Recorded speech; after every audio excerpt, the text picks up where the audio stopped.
Have you ever thought about what makes people do the worst acts you can think of? Join Peter Kurten, the vampire of Düsseldorf, in his scary world. In the late 1920s, his reign of terror was so brutal that it froze the city with fear. What happened to this man that seemed normal that made him one of the scariest serial killers in history? What horrible secrets did he hide behind his horrible crimes? Wait until we tell you the scary story of a killer whose name you may not know but whose crimes will stay with you forever.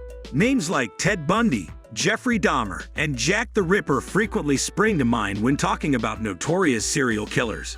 Though he goes by other names, such as the Düsseldorf Monster and the Vampire of Düsseldorf, Peter Kurten is one of the most horrifying and little-known serial killers in history.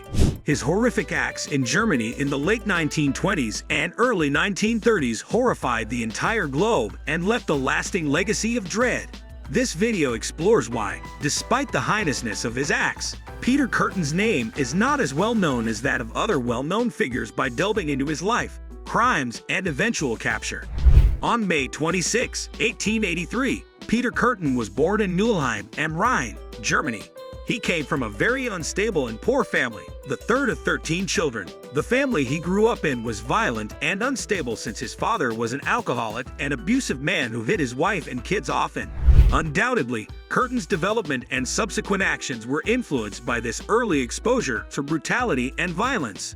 Kurten had unsettling habits even as a small child. When he was just 9 years old, he confessed to killing 2 classmates, an act that laid the groundwork for his subsequent crimes.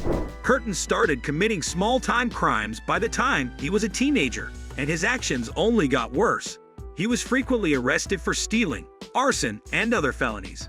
But what really made him stand out was his increasing use of violence. Kurten killed Christine Klein, a 9-year-old girl, in 1913 and left her body in her house. This is the first recorded murder committed by Kurten. This violent act was just the start. Kurten would carry out a string of vicious killings over the ensuing years, each one more horrible than the previous. His favorite techniques were bludgeoning, stabbing, and strangling, and he frequently sexually molested his victims either before or after killing them. Kurten seemed to take pleasure in the act of murdering, which was one of the most horrifying parts of his murders. He talked of being sexually aroused and experiencing happiness at the sight of blood and the anguish of his victims. He became more and more violent due to this sadistic enjoyment, which led to a string of killings that earned him the nickname Vampire of Düsseldorf. Düsseldorf experienced dread from a murderous rampage that lasted from February to November 1929. Kurten killed people using a variety of techniques, and his victims ranged in age from small infants to old ladies. The city was always in terror of the next attack, and the police found it challenging to find a pattern or identify a suspect because of this unpredictability. Kurten committed exceptionally heinous atrocities during this time. He repeatedly stabbed Heinrich Koch, a mechanic, in the back. Later that evening, he attacked Maria Hahn, a young girl, attacking her with many knife wounds before sexually abusing her. A spate of attacks on women and children ensued after these killings, with many of them dying from stab wounds or repeated head trauma. Kurten's repeated visits to crime scenes and interactions with law enforcement and the media served as additional evidence of his sadistic tendencies. He would write mocking letters to the police, detailing his crimes in terms that only the murderer knew. This demonstrated his conceit as well as his intention to spread terror and panic throughout the neighborhood. Kurten's plan to assassinate Maria Budlik, a young woman, by luring her to his apartment in May 1930 was a turning point in the case. She did, however, manage to get away and call the police to report the event. Her thorough account of Kurten resulted in his apprehension on May 24, 1930. Kurten admitted to multiple killings and multiple attempted murders during questioning, giving detailed accounts of his offenses. The level of savagery revealed in his confessions was so shocking that even the most experienced investigators were taken aback by it. Kurten acknowledged committing 9 murders and 7 attempted murders in all, yet it's thought that his actual victim count was greater. On April 13, 1931, Kurten's trial got underway, and very soon it was one of the most dramatic legal proceedings in German history. The specifics of his actions both horrified and appalled the public, and the media's portrayal of the case only made things worse. Kurten appeared to enjoy the attention he was getting and had no regrets about what he had done. The psychiatric examination of Peter Kurten's actions is among the case's most fascinating features. Kurten was evaluated by multiple psychiatrists throughout his trial, who offered valuable insights into his unsettled mental state. They came to the conclusion that Kurten had a serious personality disorder, marked by a lack of empathy and sadistic impulses. One of the main themes in Kurten's psychological profile was his enjoyment of bloodshed and violence. He talked about having severe sexual desire at the sight of blood or during the act of murdering. This is referred to as clinical or vampiric vampirism. He was distinguished from other serial killers by his fetishistic addiction to blood and violence, which also added to the legend of the vampire of Düsseldorf. The psychiatrists also saw Kurten's cunning and ability to manipulate people. He was skilled at tricking others, even his wife, who was unaware of his double existence as a serial killer. His capacity to maintain an air of normalcy despite his violent impulses made him a particularly dangerous and erratic person. Peter Kurten was executed on July 2, 1931, after being found guilty on many charges of murder.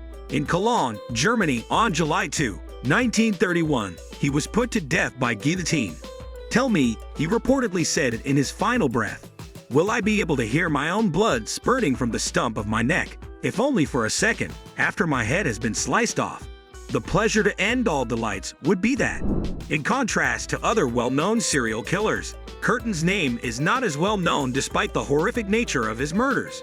This is partially because his acts took place in the midst of a turbulent time in German history. In addition, the advent of the Nazi dictatorship and the events that followed World War II eclipsed the dramatic character of his acts. But Kurten's legacy lives on in the records of the criminal justice system. Criminologists and psychiatrists have examined his case in great detail, offering important insights into the sadistic serial killer's psyche. Kurten's horrific killing spree and his unsettling psychological makeup serve as a chilling reminder of the depths of human depravity. Numerous literary and non-fiction works have been influenced by Peter Kurten's story, demonstrating the ongoing fascination with his crimes. Books, documentaries, and films have all been made about his life and misdeeds, examining various facets of his character and the effects of his deeds on society. Kurten was portrayed in some of the most prominent ways in Fritz Lang's 1931 film, M, which was partially based on his atrocities. The movie explores the psychological intricacies of a serial killer and the reactions of society to his acts. It is regarded as a classic of German cinema. M portrays the environment of terror and paranoia that Kurten's murders produced, even if it is not a straight depiction of his life. Numerous true crime novels and documentaries that delve into the specifics of Kurten's offenses and the investigation that resulted in his capture have also examined his narrative. Through these works, the public is made aware of the threats these people pose, as well as the value of advancements in criminal psychology and forensic science in the investigation and deterrence of similar crimes. Serial killer Peter Kurten, often known as the Vampire of Düsseldorf, is one of the most horrifying figures in history. His cunning and ability to manipulate people, along with his sadistic tendencies, gave him the ability to carry out horrific acts of violence over an extended period of time. His crimes still shock and horrify those who learn about them, even after all this time. Kurten's tale serves as a sobering reminder of the potential for evil that certain people possess, as well as the significance of diligence and tenacity in the fight for justice. Even if his name may not be as well known as that of other notorious serial killers, his actions nonetheless had an impact, and the lessons from his case are still applicable today. The legacy left by Peter Kurten stands as a testament to the darkest recesses of the human brain, even as society struggles to deal with the threat posed by such individuals. If you found this story chilling, don't forget to like, subscribe, and hit the notification bell to catch more gripping true crime content. Stay tuned for more deep dives into the darkest corners of criminal history.